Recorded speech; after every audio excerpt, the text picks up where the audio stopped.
प्यारे बच्चों, आप सभी का स्वागत है पहले अध्याय हिंदी व्याकरण के भाषा, लिपि और व्याकरण में लैंग्वेज, स्क्रिप्ट एंड ग्रामर। देखिए जरा समझते हैं हम लोग। यहाँ जो चित्र आपको दिख रहा है उसी के अकॉर्डिंग आप देखिए।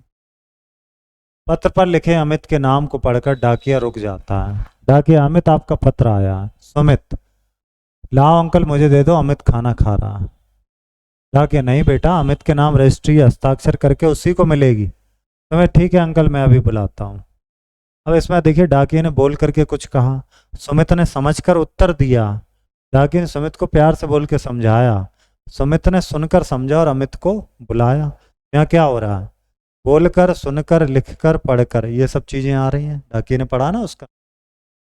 जब हम अपनी बात को या विचार को या भाव को दूसरे के सामने प्रकट करते हैं और दूसरे के विचार को और भाव को समझते हैं, तो कहते हैं भाषा। भाषा के क्या रूप हैं? भाषा के रूप है मौखिक और लिखित। यहाँ गुरु जी कथा सुना रहे हैं, ये मौखिक है। फोन पर बात कर रहे हैं दोस्तों से, वो भी मौखिक है। लेकिन ये अखबार पढ़ रहे हैं, ये लिखित है, क्योंकि लिखा हुआ।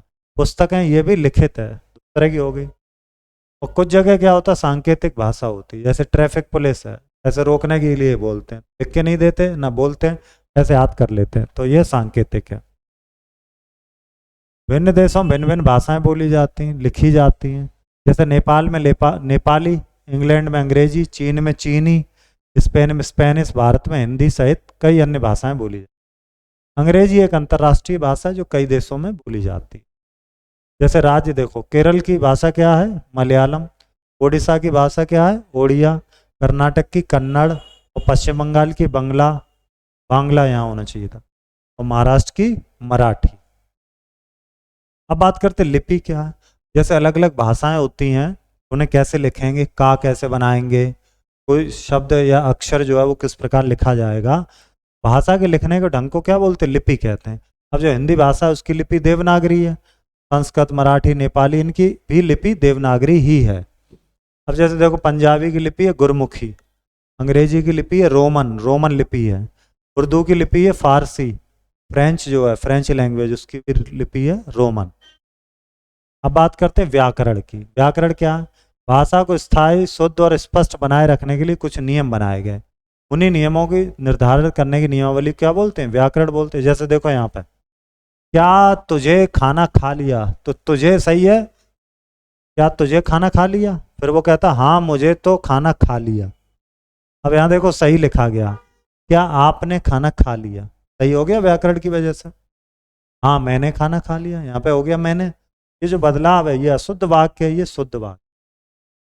लिखने पढ़ने का जो नियम बताता वही तो व्याकरण है। चारों को दूसरे तक पहुंचाने के माध्यम क्या? भाषा। भाषा कितने तरह की? मौखिक और लिखित। और हमारे देश में हिंदी के अलावा और भी भाषाएं बोली जाती हैं। भाषा के लिखने के ढंग को लिपि कहते हैं। भाषा की लिपि देवनागरी, हिंदी भाषा की। और नियम निर्धारित करने वाली क्या है? व्याकरण। राज्य और देशों की भाषा लिखते हैं, चलो लिखते हैं। स्पेन में कौन सी भाषा बोली जाती है? स्पेन के लोग बोलते हैं स्पेनिश। क्या बोलते हैं वो? स्पेनिश। इंग्लैंड के लोग बोलते हैं अंग्रेजी। जर्मन बोलेंगे जर्मनी के लोग, जर्मन भाषा। कर्नाटक के लोग क्या बोलते हैं? महाराष्ट्र के लोग मराठी बोलते हैं। तेलुगु बोलते हैं या कन्नड़ बोलते हैं? कर्नाटक है। पश्चिम बंगाल के बांग्ला बोलते हैं। अंग्रेजी अंतर्राष्ट्रीय भाषा है, सही बात है। भारत में सबसे अधिक बोली जाने वाली भाषा पंजाबी नहीं, हिंदी है। चीन की भाषा चीनी है, सही बात है। भाषा के मुख्यतः 8 रूप होते हैं। 8 रूप, ये तो बताए नहीं। उर्दू की लिपि फारसी है, हाँ सही बात। अब देखिए आगे, पंजाबी भाषा की लिपि क्या है? गुरुमुखी लिपि। क्या है लिपि? गुरुमुखी। भाषा के लिखने के ढंग को क्या बोलते हैं? लिपि कहते हैं, लिपि। हमारे देश में सबसे अधिक बोली जाने वाली भाषा कौन सी है? हिंदी है। महाराष्ट्र की भाषा क्या है? मराठी। व्याकरण कैसे कहते हैं? यहाँ पे लिखेंगे आप, ऊपर लिखा है यहाँ से देख करके। कहाँ लिखा है? भाषा की शुद्धता के लिए निर्धारित नियमावली को ही व्याकरण कहते हैं, यहाँ से लिखेंगे कि आप कौन सी भाषा लिखना जानते हैं, लिखो हिंदी भाषा, अंग्रेजी भाषा। चित्रों के लिखिए जिनमें भाषा कौन से रूप का प्रयोग हो रहा है, चित्र देख के बताते हैं। ये क्या कर रहे हैं? फोन से बात कर रहे हैं, तो मौखिक भाषा। मौखिक। ये पढ़ रहे हैं तो लिखित है इसमें। यहाँ पर संकेत दिया जा रहा है, सांकेतिक भाषा। यहाँ पर भी लिख रहे हैं, ये लिखित भाषा। ठीक है, अब हम लोग अगले अध्याय में मिलेंगे। धन्यवाद।